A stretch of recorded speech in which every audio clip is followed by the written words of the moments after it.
नमस्कार साथियों और प्यारे बच्चों, गवी एजुकेशन में आप सभी का हार्दिक स्वागत है, अभिनंदन। जैसा कि प्यारे बच्चों, हमने अपनी पिछली क्लास में रुद्र संधि के बारे में पढ़ा था।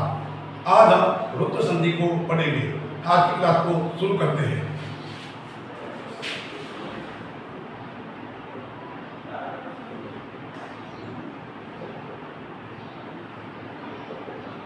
रुद्र संधि, रुद्र संधि क्या कहती है? रुद्र संधि कहती है कि र से पहले और या आ के अलावा कोई भी स्वर हो,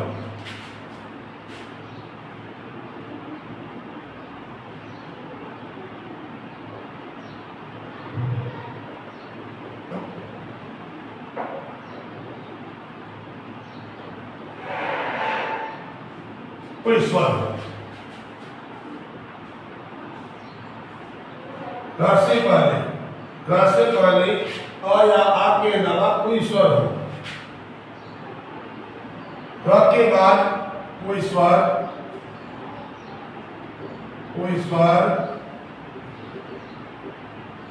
या वर्ग का तीसरा, चौथा या पांचवा वर्ण हो, या य, र, ल, व या ह हो, तो ये जो र है वो विसर्ग के अंदर बदला जाएगा।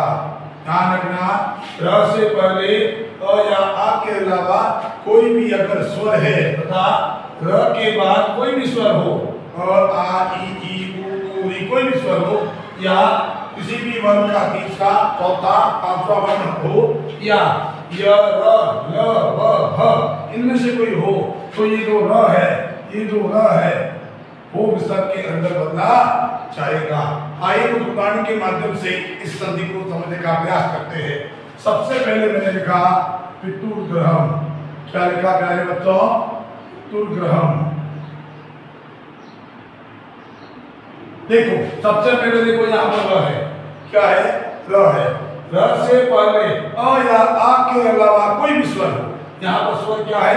उ है, तथा र के बाद किसी भी वर्ग का तीसरा, चौथा या पांचवा वर्ण हो। यहाँ पर देखो ग है, वो क वर्ग का तृतीय वर्ण है, तो इस स्थिति में ये जो र है वो विसर्ग के अंदर बदला जाएगा। तो इसका संधि विच्छेद होगा पितु धन ग्रहम। एक और एग्जाम्पल देख लीजिए। मैंने कहा धेनुर्वाता।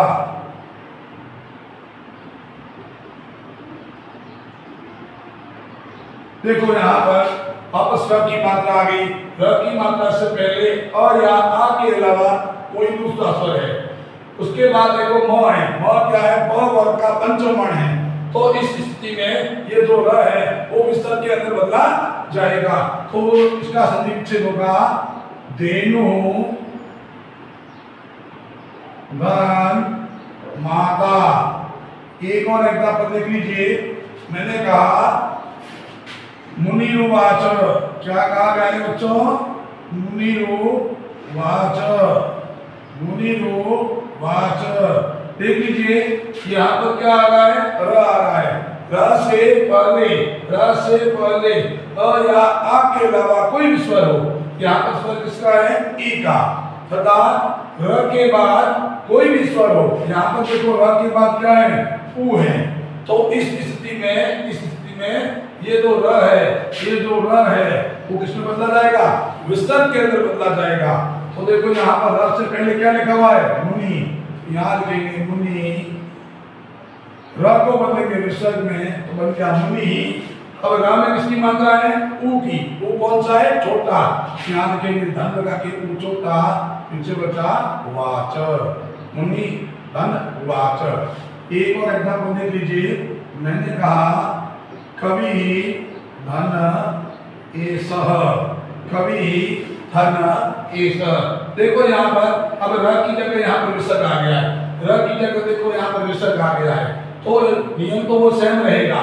क्या होगा? देखो, विसर्ग से पहले अ या आ के अलावा कोई भी स्वर हो, तथा विसर्ग के बाद कोई स्वर हो, तो विसर्ग जो है वापस र के अंदर बदला जाएगा।